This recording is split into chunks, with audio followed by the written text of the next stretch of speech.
남편이 매일같이 목욕탕을 찾는 이유가 고작 이런 것이었다니 제 마음은 갈갈이 찢겨나가는 듯 했습니다. 30해가 넘는 시간 동안 제가 굳건히 믿고 사랑했던 그 사람이 저를 이렇게나 잔인하게 기만하고 있었다는 사실은 이루 말할 수 없는 고통과 절망을 안겨주었습니다. 결혼 생활 내내 그 흔한 외도 한 번 없이 성실하게 가정을 꾸려왔다고 자부해왔던 저에게 돌아온 것은 한없이 깊은 배신감과 허탈함 뿐이었습니다. 그 순간 눈앞이 아득해지고 세상의 모든 빛이 사라진 듯한 암흑에 갇히는 기분이었습니다. 그동안 남편의 수상한 행동들을 의심조차 하지 않았던 제가 너무나도 한심하고 바보 같게 느껴져 스스로를 책망하게 되었습니다. 남편은 평소 늦어도 밤 9시 전에는 늘 어김없이 집으로 돌아오는 사람이었습니다. 그런 그가 한 달 전부터는 씻고 오겠다는 말을 남기고 목욕탕에 가는 횟수가 눈에 띄게 늘어나기 시작했습니다. 처음에는 그저 고된 직장 생활로 인한 피로를 풀기 위함이겠거니 생각했습니다. 따뜻한 물에 몸을 담그고 나오면 뭉친 근육도 풀리고 스트레스도 해소될 거라 여겼습니다. 일주일에 한두 번 가던 목욕탕을 이제는 거의 매일 가다시피 했고 한 번 가면 기본 2시간 이상씩 걸렸습니다. 제가 걱정스러운 마음에 몸이 안 좋은 건 아닌지 묻기라도 하면 그는 그저 피곤해서 그렇다며 대수롭지 않게 얼버무리곤 했습니다. 목욕탕에서 돌아온 남편에게서 풍기는 비누 향은 오히려 저를 향한 거짓말을 감추려는 듯 더욱 진하게 느껴져 저를 불안하게 만들었습니다. 하지만 이상하게도 남편의 몸에서는 갓 씻고 나온 사람에게서 나는 개운하고 뽀송한 느낌이 전혀 없었습니다. 제가 아무리 둔감하다 한들 매일 목욕탕에 다녀온 사람에게서 느껴지는 상쾌함은커녕 오히려 옷에서는 꿉꿉한 땀 냄새가 섞여나곤 했습니다. 처음에는 그저 제 후각이 둔해서 그런 것이라고 애써 합리화했습니다. 하지만 시간이 흐를수록 그의 석연치 않은 행동들은 저를 더욱더 깊은 불안감과 의심의 수렁으로 밀어넣었습니다. 어느 날 저녁 남편이 또다시 목욕탕에 간 사이 저는 불현듯 섬뜩한 의심에 사로잡혔습니다. 무언가에 홀린 듯 세탁실로 향했고 그곳에 벗어 던져진 남편의 옷을 뒤적이기 시작했습니다. 땀으로 축축한 속옷 사이에서 10,000원짜리 지폐 몇 장이 툭 하고 바닥으로 떨어져 내렸습니다. 저는 그 순간 심장이 쿵 하고 땅으로 꺼지는 것을 느꼈습니다. 남편은 평소 현금을 잘 들고 다니지 않는 사람이었습니다. 더군다나 목욕탕에 가면서 이렇게나 많은 돈을 들고 갈 이유 또한 전혀 없었습니다. 제 손은 떨리기 시작했습니다. 저는 그 돈을 움켜쥐고 한동안 멍하니 그 자리에 서 있었습니다. 제 머릿속에는 온갖 불길하고 끔찍한 상상들이 꼬리에 꼬리를 물고 이어졌습니다. 혹시 다른 여자가 생긴 걸까? 그런 생각은 제 온몸의 피를 차갑게 식어버리게 했습니다. 제가 아는 남편은 결코 그런 사람이 아니라고 그렇게 믿고 싶었습니다. 하지만 제 마음속 깊은 곳에서는 이미 끔찍한 답을 알고 있는 듯 했습니다. 이 불길한 예감은 어쩌면 제 육감적인 촉이 맞을지도 모른다는 생각에 저는 극심한 불안감과 공포에 휩싸였습니다. 그날 밤 남편이 평소처럼 아무렇지 않은 듯 집으로 돌아왔을 때 저는 끝내 아무 말도 하지 못했습니다. 다만 제 마음속에 이미 단단히 뿌리내린 의심의 씨앗은 이미 맹렬하게 싹을 틔우고 무럭무럭 자라나고 있었습니다. 며칠 밤낮으로 저는 잠 못 이루며 고뇌에 빠졌습니다. 남편에게 이 사실을 직접 추궁해야 할까? 아니면 조용히 증거를 잡아야 할까? 수없이 고민한 끝에 저는 후자를 택하기로 했습니다. 만약 저의 이 불길한 의심이 한치의 오차도 없이 사실이라면 남편은 분명 저에게 새빨간 거짓말을 할 것이 뻔했기 때문입니다. 주말이 오기를 숨죽이며 기다렸습니다. 마침내 주말이 되고 남편이 또다시 목욕탕에 간다고 했을 때 저는 재빨리 그의 뒤를 밟았습니다. 제 심장은 마치 전쟁터의 북소리처럼 쿵쾅거렸습니다. 제 손에는 핸드폰이 들려 있었고 혹시 모를 상황에 대비해 녹음 기능까지 미리 켜두었습니다. 남편은 평소 자주 가던 동네 목욕탕이 아닌 조금 떨어진 곳에 있는 허름하고 낡은 목욕탕으로 향했습니다. 겉보기에는 오래되고 평범한 동네 목욕탕처럼 보였지만 묘하게 풍기는 음침하고 수상한 기운이 저를 더욱더 깊은 불안감에 빠뜨렸습니다. 남편은 목욕탕 정문 입구로 들어가지 않고 건물 옆에 난 좁고 어두운 골목으로 마치 익숙한 듯 사라졌습니다.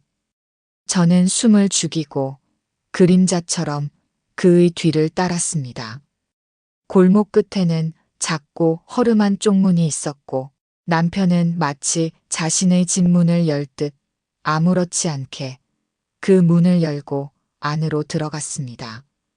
문틈으로 희미하게 보이는 어둡고 긴 복도와 흐릿한 불빛은 제 등골을 오싹하게 만들었습니다. 저의 불길한 예상은 비극적인 현실이 되어가고 있었습니다. 저는 더 이상 이 상황을 방관할 수 없었습니다. 떨리는 손으로 조심스럽게 쪽문을 열고 안으로 들어섰습니다. 퀴퀴한 곰팡이 냄새와 함께 알 수 없는 불쾌하고 역겨운 냄새가 제 코를 찔렀습니다. 복도는 마치 미로처럼 복잡하고 어지러웠습니다. 희미한 불빛 아래서는 복도 곳곳에 놓인 어설픈 조각상들이 기괴한 그림자를 드리우고 있었고 마치 저를 노려보는 듯한 섬뜩한 기운에 저는 온몸에 소름이 돋았습니다. 복도 끝에서 희미하게 들려오는 소리에 저는 발걸음을 옮겼습니다.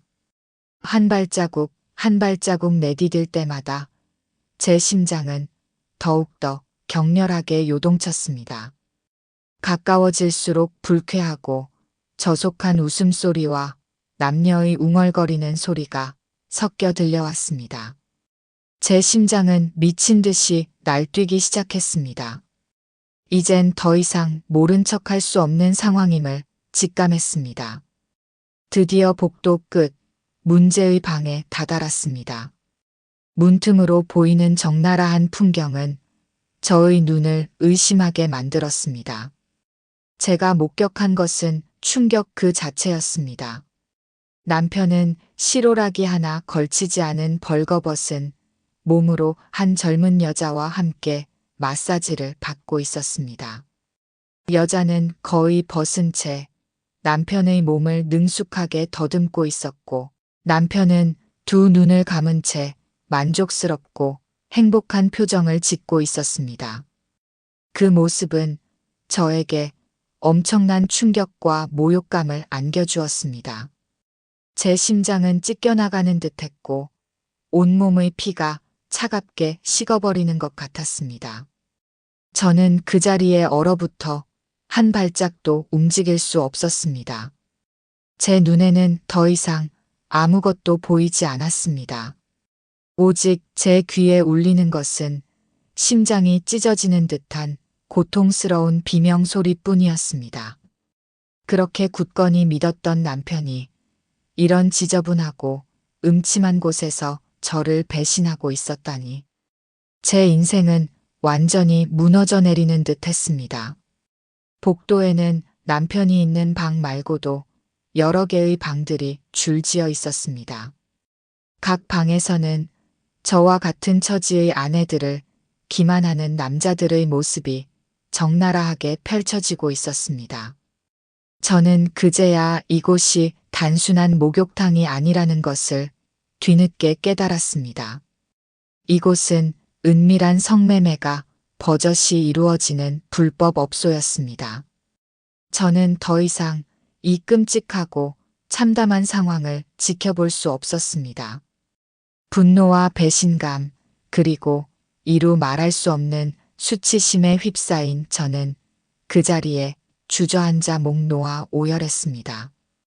제 울음소리에 놀란 남편은 저를 발견하고는 경악한 표정을 지었습니다. 여전히 그의 몸은 다른 여인의 손길에 더럽혀져 있었고 그 모습은 저를 더욱더 깊은 절망의 나락으로 떨어뜨렸습니다. 저의 뜨거운 눈물이 뺨을 타고 쉴 새 없이 흘러내렸습니다. 남편은 더 이상 아무 말도 할 수 없었습니다. 오직 죄책감과 당혹감, 그리고 후회만이 그의 얼굴에 가득했습니다. 저는 그 자리에서 지난 30해의 결혼 생활과 함께 모든 것을 한순간에 잃어버린 듯한 공허함을 느꼈습니다. 제 결혼 생활은, 제 삶은 모두 새빨간 거짓과 배신으로 얼룩져 있었습니다. 이 고통스러운 진실을 마주한 순간 제 세상은 산산조각이나 완전히 무너져 내렸습니다. 이제 저는 어떻게 해야 할까요? 과연 이 지옥 같은 관계를 계속 이어나갈 수 있을까요? 아니면 이 끔찍한 현실에서 벗어나 새로운 삶을 찾아야 할까요? 혼란스럽고 복잡한 마음을 안고 저는 그 불법 업소를 나섰습니다. 제 뒤에서는 남편의 흐느끼는 소리가 들려왔지만 저는 더 이상 뒤돌아볼 힘조차 남아있지 않았습니다. 다만 제 머릿속에는 오직 한 가지 생각만이 맴돌고 있었습니다. 이 모든 것을 끝내야 한다. 저는 집으로 돌아왔지만 제가 그동안 편안함을 느끼던 그 집은 더 이상 저에게 안식처가 아니었습니다. 집안의 모든 물건, 모든 공간이 남편과의 추억으로 가득 차 있었고 그 소중했던 추억들은 이제 저에게 고통스럽고 끔찍한 기억으로만 남아 있었습니다. 저는 그날 밤새도록 잠 한숨 제대로 이룰 수 없었습니다. 눈을 감으면 목욕탕에서 본 남편의 추악한 모습이 아른거렸고 귀를 막아도 그의 거짓말과 변명이 환청처럼 들리는 듯 했습니다. 억울함과 분노 그리고 상실감에 저는 이성을 잃고 미쳐버릴 것만 같았습니다. 다음 날 아침 저는 남편에게 단호하게 이혼을 요구했습니다. 남편은 무릎을 꿇고 저에게 용서를 빌었지만 저는 더 이상 그의 얼굴을 볼 수도 없었고 그의 목소리조차 듣고 싶지 않았습니다. 저의 마음은 이미 얼음장처럼 차갑게 닫혀 있었습니다. 배신감이라는 날카로운 칼날이 제 심장을 깊숙이 찔렀고 그 상처는 너무나도 깊어서 도저히 회복될 수 없을 것 같았습니다. 이제 저에게 남편이라는 존재는 더 이상 없었습니다. 오직 저 자신만이 이 고통스러운 현실 속에 홀로 남아 있었습니다. 저는 이 끔찍한 시간을 이겨내고 새로운 삶을 찾아야 했습니다. 비록 지금은 너무나도 힘들고 고통스럽지만 언젠가는 이 모든 것이 지나가고 저에게도 찬란한 희망이 찾아올 것이라고 굳게 믿었습니다. 저는 그날 이후 변호사를 찾아가 이혼 절차를 밟기 시작했습니다. 남편은 끝까지 이혼을 반대하며 매달렸지만 저의 마음은 이미 돌이킬 수 없었습니다. 그는 제가 목격한 불법 성매매 업소에 대한 사실을 부인하려 애썼지만 이미 저에게는 결정적인 증거들이 있었습니다. 녹음된 그의 목소리와 업소의 사진들, 그리고 제가 목격한 모든 상황들은 그 어떤 변명으로도 덮을 수 없는 명백한 사실이었습니다. 변호사님은 저의 상황을 듣고 크게 분노하시며 남편의 행위가 성매매알선 등 행위의 처벌에 관한 법률에 저촉될 수 있다고 설명해 주셨습니다. 또한 목욕탕이라는 공중위생시설에서 이러한 불법 행위가 이루어졌다는 점은 더욱 죄질이 나쁘다고 하셨습니다. 저는 남편이 법의 심판을 받기를 원했습니다. 그가 저에게 준 고통만큼 그도 마땅한 대가를 치러야 한다고 생각했습니다. 이혼 소송은 생각보다 길고 지난했습니다. 남편은 저의 정신적인 고통을 인정하지 않으려 했고 재산 분할에 있어서도 탐욕스러운 모습을 보였습니다. 하지만 저는 포기하지 않았습니다.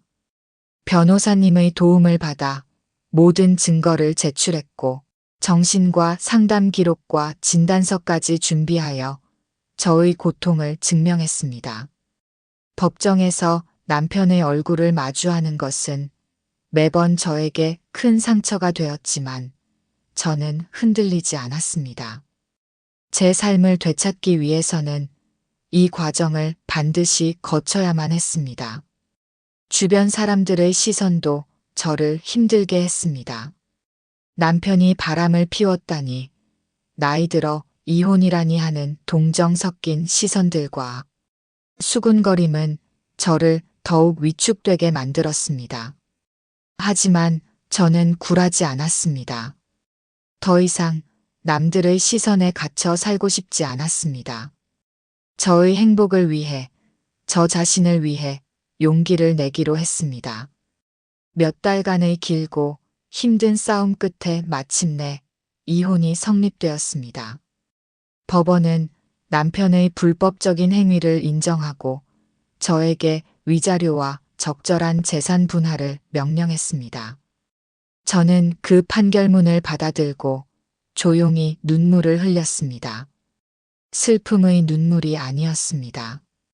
그동안 저를 짓눌렀던 모든 고통과 억울함이 해소되는 해방의 눈물이었습니다. 법정을 나서며 저는 새로운 시작을 다짐했습니다. 더 이상 과거에 얽매이지 않고 오직 저 자신만을 위한 삶을 살아가기로 했습니다. 그동안 남편의 아내로, 한 아이의 엄마로 살면서 잊고 지냈던 나라는 존재를 다시 찾아가기로 했습니다. 이제 저는 새로운 보금자리를 찾아 작은 아파트로 이사했습니다. 그곳에는 남편과의 추억이 깃든 물건이 단 하나도 없었습니다. 모든 것을 새롭게 시작하기 위한 저의 작은 노력들이었습니다. 저는 다시 그림을 그리기 시작했습니다. 결혼 전 제가 유일하게 즐겨 하던 취미였습니다. 캔버스 위에 물감을 칠하며 저는 잊고 지냈던 저의 열정과 꿈을 다시 발견했습니다. 또한 그동안 배우고 싶었던 외국어 학원에도 등록했습니다. 새로운 언어를 배우는 것은 저에게 또 다른 세상을 열어주는 것 같았습니다. 가장 힘들었던 것은 사람들의 시선과 편견이었습니다. 이혼녀라는 낙인은 저를 끊임없이 따라다녔고 어떤 이들은 저를 동정하거나 심지어는 비난하기도 했습니다. 하지만 저는 더 이상 그런 시선에 흔들리지 않았습니다. 저에게는 새로운 삶과 새로운 목표가 있었기 때문입니다. 그리고 저를 진심으로 이해하고 응원해주는 친구들과 가족들이 있었습니다. 그들의 따뜻한 지지와 격려는 제가 다시 일어설 수 있는 큰 힘이 되었습니다. 물론 여전히 가끔은 밤늦게 혼자 있을 때면 불쑥 옛 기억들이 떠오르곤 했습니다. 남편에게 대한 배신감과 상실감, 그리고 제 인생이 이렇게까지 망가졌다는 억울함이 저를 덮쳐오기도 했습니다. 하지만 저는 더 이상 그 감정들에 매몰되지 않았습니다. 그럴 때마다 저는 캔버스 앞에 앉아 그림을 그리거나 외국어 교재를 펼쳐 공부에 몰두했습니다. 새로운 일들에 집중하면서 저는 조금씩 과거의 그림자에서 벗어날 수 있었습니다. 어느 날 저는 우연히 봉사활동 단체를 알게 되었습니다. 저와 같은 아픔을 겪었거나 사회적으로 소외된 이들을 돕는 단체였습니다. 저는 주저없이 그곳에 합류했습니다. 저의 작은 손길이 누군가에게는 큰 힘이 될 수 있다는 사실에 저는 큰 보람을 느꼈습니다. 봉사활동을 하면서 저는 저보다 훨씬 더 힘든 상황에 처한 사람들을 많이 만났습니다. 그들의 이야기를 들으면서 저는 저의 아픔만이 세상의 전부가 아니라는 것을 깨달았습니다. 오히려 저의 아픔은 그들에게 공감하고 위로를 건넬 수 있는 귀한 경험이 될 수 있었습니다. 저는 그들에게 저의 이야기를 솔직하게 털어놓았고 그들은 저의 이야기에 진심으로 공감하며 따뜻한 위로와 응원을 보내주었습니다. 그렇게 저는 조금씩 저 자신을 회복하고 더 나아가 다른 사람들을 치유하는데 도움이 되는 존재로 거듭나고 있었습니다. 물론 이 모든 과정이 결코 쉽지는 않았습니다. 수많은 눈물과 좌절의 순간들이 있었습니다. 하지만 저는 포기하지 않았습니다. 저에게는 더 이상 도망칠 곳도 없었지만 무엇보다 저 자신을 사랑하고 아끼는 마음이 있었기 때문입니다. 이제 저는 이전과는 다른 더욱 단단하고 성숙한 사람이 되었습니다. 남편의 배신은 저에게 씻을 수 없는 상처를 남겼지만 동시에 저를 더 강하게 만드는 계기가 되기도 했습니다. 저는 이제 더 이상 과거의 그림자에 갇혀 있지 않습니다. 밝고 희망찬 미래를 향해 나아가고 있습니다. 저의 이야기가 여러분들에게도 작은 울림과 용기를 줄 수 있기를 바랍니다. 그리고 유혹살롱 채널을 구독하시고 좋아요와 공유도 꼭 부탁드립니다. 다음에도 더 흥미롭고 의미 있는 이야기로 찾아뵙겠습니다. 여러분의 삶에도 언제나 희망이 가득하기를 바랍니다.